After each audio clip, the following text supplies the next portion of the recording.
시험 접수하시고 시험 공부를 어떻게 해야 되냐고 고민하시는 분들이 많으셔서 제 나름대로 기준 알려드리면 서브노트 완성이 안 되신 분, 그러니까 완전 기본반이신 분은 그냥 시험은 즐겁게 보러 가시면 됩니다. 즐겁게 가서 이제 좀 위협을 해주세요. 나 이만큼 약간 나 경쟁자다 하면서 상대방을 위축시키도록 이렇게 시험장에 가셔서 하시면 되고, 점심 이제 주변에 식당 맛있는 데 가셔서 드시고 오시고 천천히 시간 얼마나 걸리는지 보시고, 그 다음에 가가지고 이제 여러 가지 막 자신 있게 쓰고 나오시고, 처음에는 뭐 쓸 게 없으니까 그닥 쓸 게 없으시겠죠. 그리고 나서 점수를 봤을 때 40점이 안 넘었다 그럼 6개월 정도 있다 다시 보세요. 한두 회차 금방 뜨시고. 왜냐면 어차피 뭐 계속 올림픽 정신으로 보라고 하시는 분도 계시지만 이게 비용이 비싸지 않습니까? 그죠? 그리고 뭐 알아야 쓰죠. 그죠? 13문제 중에서 2문제 밖에 모르는 경우에는 일단 한번 보러 가세요. 의의가 있으니까 한번 보러 가신 다음에 6개월이면은 한 바퀴 아닙니까? 한 바퀴 돌고 나서 또 보시고, 그 다음 또 한 바퀴 돌고 나서 또 보시고, 이런 식으로 하시고, 40점이 넘으시는 분들의 경우부터는 이제 계속해서 정기적으로 시험을 한번 보십시오. 왜냐하면 어떻게 점수가 올라가는지 스스로 체크를 하셔야 되니까. 40점부터는 보시고, 그 다음에 서브노트가 아직 안 됐다라고 하시는 분, 그러니까 이제 심화반이죠. 심화반인데 40점 언저리인데 서브노트가 아직 안 됐다. 어떻게 공부해야 됩니까? 그러면 이제 시험과 상관없이 그냥 서브노트 하세요. 시험 준비 따로 하지 마시고. 왜냐하면 그게 더 중요합니다. 시험이 1년에 3번 있지 않습니까? 근데 이게 재밌게도 상반기 때 모여있죠? 그리고 하반기 때 널널하잖아요. 그래서 이렇게 시험 준비를 해버리면 상반기가 그냥 훅 지나갑니다. 근데 서브노트라는 게 한 1년 정도 걸리거든요. 그러면은 원래 1년이면 할 수 있는 거를 이 시험 준비 때문에 2년 동안 하셔야 되는 거예요, 서브노트를. 그렇게 되면은 누가 손해냐면 공부한 사람이 손해입니다. 그러면 시험 준비를 한다고 해서 시험이 앞당겨지냐? 합격이 그렇지 않거든요. 시험 준비라는 건 말 그대로 한번 이제 예행 연습을 해보는 거기 때문에 그거는 뒤로 밀어 놓으시고 지금은 먼저 무기부터 만드셔야 돼요. 무기. 서브노트입니다. 서브노트를 하고 계시는 분 중에서 40점 딱 돼가지고 이번에도 시험을 본다라고 하시는 분들은 계속 보셔야죠. 그분들은 시험은 그냥 보러 가십시오. 근데 서브노트 하셔야 돼요. 시험 전날까지 계속해서. 서브노트가 완성이 되신 분들은 이제 어떻게 하면 된다 그랬습니까? 항상 말씀드리는 루틴 3개월 텀이니까 이게 시험이죠? 그럼 2개월 남았으니까 2개월 동안 서브노트 한 바퀴 보시고, 한 달 중에 4주니까 4주 중에 3달 동안 서브노트도 한번 보시고, 이제 일주일이 있으니까 여기서 5일 동안 또 한 바퀴 보시고, 전날 있죠? 시험 전날 한 바퀴 보시고 4번 보고 들어가시는 거예요. 다회독은 이렇게 해야 됩니다. 저는 시험 비수기 있죠? 비수기 때는 서브노트 한 번 돌리는데 한 달 반, 2달 정도 걸리더라고요.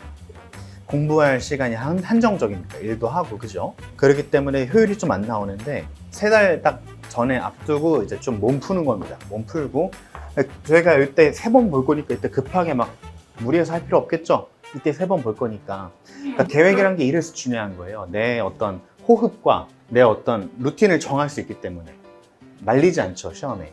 나는 100번 보겠다, 시험 전에. 다회독이 중요하다 그래서 막 보면은 이때 100% 아파요.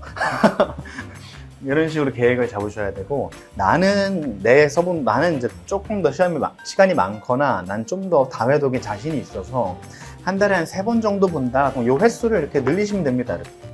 이런 식으로.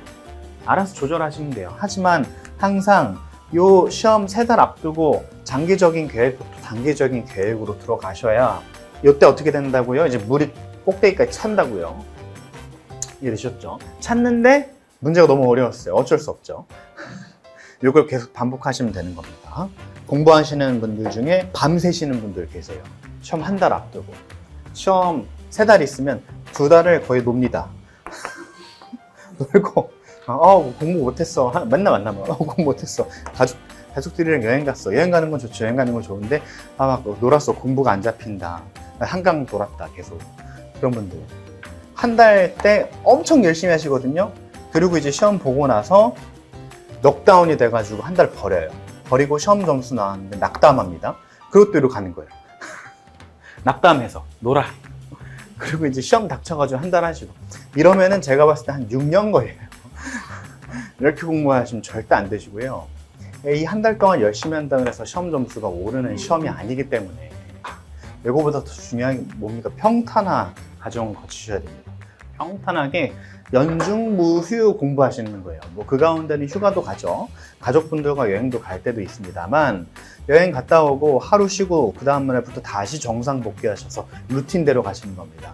요게 돼야 한 2년 정도 이렇게 하시면은 거의 합격 언저리 막 찰랑찰랑합니다. 이게 돼야 돼요. 그래서 몰아서 공부하는 거, 밤새는 거 절대로 바람직하지 않다라는 거. 왜냐하면 시험날 컨디션이 떨어져요. 생각 안 납니다. 안 나는데 루틴대로 하시잖아요. 꾸준하게 생각 안 나던 것도 나요. 신기합니다. 시험 전날에 무조건 10시에 주무시고요. 그 전날까지 11시, 12시에 주무셨더라도 반드시 시험 전날엔 10시에 누우세요.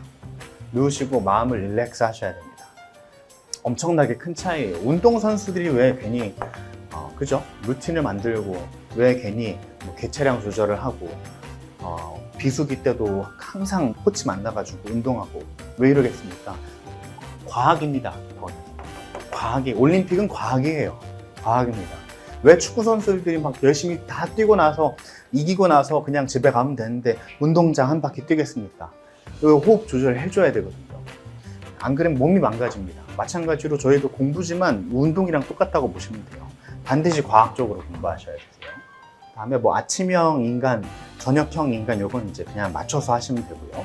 극단적으로만 공부하지 않으시면 되고 시험장 가실 때도 시험은 모의고사처럼 모의고사는 시험처럼 이렇게 보셔야 돼요. 모의고사는 모의고사처럼 시험은 시험처럼 보시면 망합니다.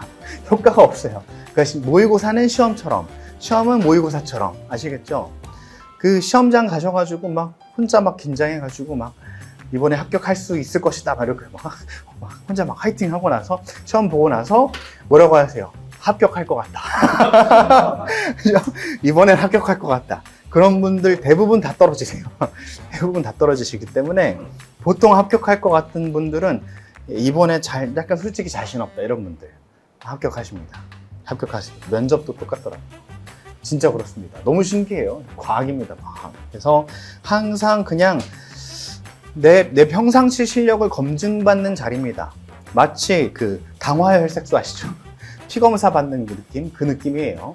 일주일 전에 금식하면은 수치가 좋아집니까? 아니죠. 6개월 동안 어떻게 살았냐를 평가받는 자리라고 보시면 되세요. 정확합니다. 그게 1년 동안 내가 어떻게 공부했는지 평가받는 자리라고 생각하시면 됩니다. 그러니까 너무 부담 가지실 필요도 없고 너무 시험이라고 막 극한으로 어떻게 공부해야 됩니까? 라고 고민하실 필요도 없고 자기 공부 거시적인 계획 세운 거 그대로 가시면 됩니다. 그러면 거의 다 왔을 때 한 번 보고 두 번 보고 세 번 보다가 나가시는 거예요. 그 방법으로 가셔야 됩니다. 너무 부담 가지지 말아주시면 좋겠습니다.